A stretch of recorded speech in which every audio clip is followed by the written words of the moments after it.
Hi YouTube and fellow Star Trek fans. Today I am going to be doing another one of my Trekkie reviews, and today I'm going to be talking about Star Trek II: The Wrath of Khan. And this movie starts from, continues from where Space Seed left off. So at the end of Space Seed we see Kirk sends Khan and his followers into exile on this barren wasteland planet. And I mean, this movie starts off from when Space Seed actually left off. So at the beginning of this movie, we see Kirk, Spock, Bones, and I mean all the Enterprise crew out in space doing a routine training mission. They're not doing anything special, they're just training new crew members. So unknown to Kirk, Chekhov and another one of these Starfleet captains, which again I forget what his name was, being down to this planet, but they don't know where they have ended up, because they thought that they were going to go down to a different planet, but I mean, anyway, they soon meet Khan and his followers. Now, Khan appears to be a very he seems to be like a very smart and very clever and very angry character who has a lot of anger towards Kirk for actually sending him to this planet, and also he blames Kirk for the death of his wife, which Kirk couldn't possibly have actually done anything about. Anyway, Khan actually decides to control Chekhov by actually putting this sort of like leech into his ear. And I mean, basically what this does, it controls him. So Khan controls what Chekhov says and does. And the reason why he does this is because he's heard of a experiment called Project Genesis. Now I just want to give you like a brief description about what Project Genesis actually is for anyone that hasn't actually seen the original movies. Project Genesis is this experiment that actually gives life to planets that don't have life. So for example, they can actually put Project Genesis into a missile, fire the missile at a planet that hasn't got any life, and it suddenly grows plants and grows all this life and becomes this paradise instead of this barren wasteland. So we automatically assume that Khan wants to get Project Genesis because he wants to live in such a paradise and to live on a planet that's not really, as nasty as the one he's actually been living on. So anyway, Project Genesis has actually been made in a space station, which is shown on the cover here. Anyway, Chekhov says to the space station crew that this order has come from Captain James T. Kirk. And Kirk hears about this news and he thinks, what? I didn't give such an order, what's going on? And him and his crew come out of this training mission and they go to investigate this space station and find out what's going on.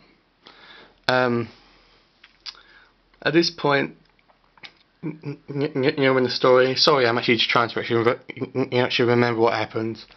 So anyway, Kirk and Khan finally meet in this really good battle between both of their starships, and Khan completely wrecks the USS Enterprise by shooting at it so many times and actually crippling it. And finally, Khan tells Kirk that he actually must surrender himself or his ship will be destroyed. Anyway, Kirk knows Khan. He doesn't seem intimidated by him whatsoever. I do wish that these people would have actually shown the fear that Kirk has towards Khan, or the intimidation that that he has towards the character. Because in the end of this story,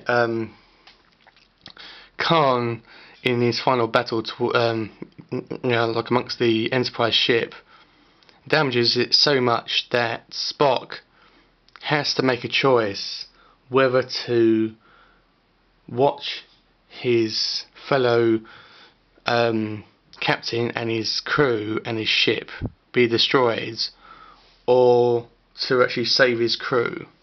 Now, I won't spoil the ending because the ending to this movie is absolutely fantastic, but he has to make a choice, and this choice, it actually results in something really unspeakable to any Star Trek fan. If you like Spock and when you haven't seen this movie, it'll make you cry. Trust me, it's a real tearjerker. I've watched it so many times and it still gets me a bit weepy. But this movie is really, really good. Khan really steals this movie. He's a really, really good character, and also he keeps on getting what he wants. He actually gets a starship, and he escapes from the barren wasteland. And his followers say, "Look, we've actually got a ship. We can go anywhere we want. Why chase Kirk?" And Khan isn't isn't satisfied at that point. He wants to have revenge on Kirk. And then, even when he gets Project Genesis and even has the power to create his own paradise planet, he still doesn't think that it's enough, and he still goes after Kirk.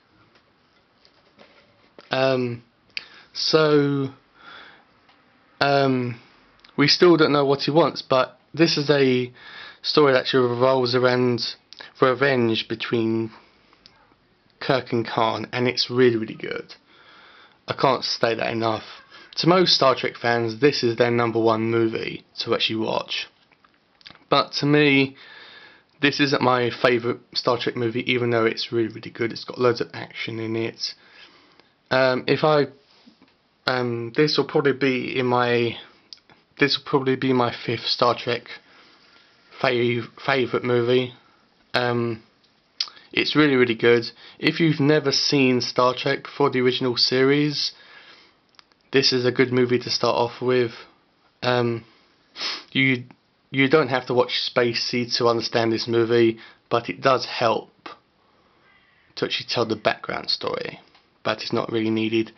The rating for it is 15, and for people over in the US who are actually watching this movie, that basically means that anybody 15 and under can watch this movie.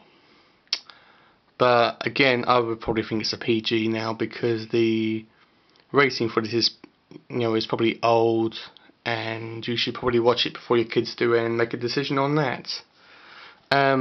So I would strongly recommend that you go and buy this now. And the rating I would give it is probably a 8 out of 10, and that's probably because of the ending for this movie. It's really, really, really good. So that's that.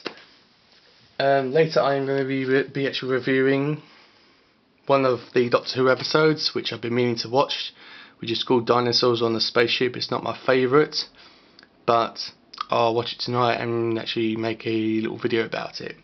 And my next Star Trek video is going to be about the 3rd episode, the 3rd movie of Star Trek, which is called The Search for Spock. Also, I just want to point out that anyone that hasn't actually seen the first movie to Star Trek, don't worry, because this doesn't actually, this isn't a follow-up or anything. It doesn't actually have any connection for the first movie, so you don't have to actually watch them in order. So that's it. So thank you for watching these videos, and I will see you guys sometime this week. I've got a bunch of videos that I've been wanting to upload, and I'll do that sometime tonight.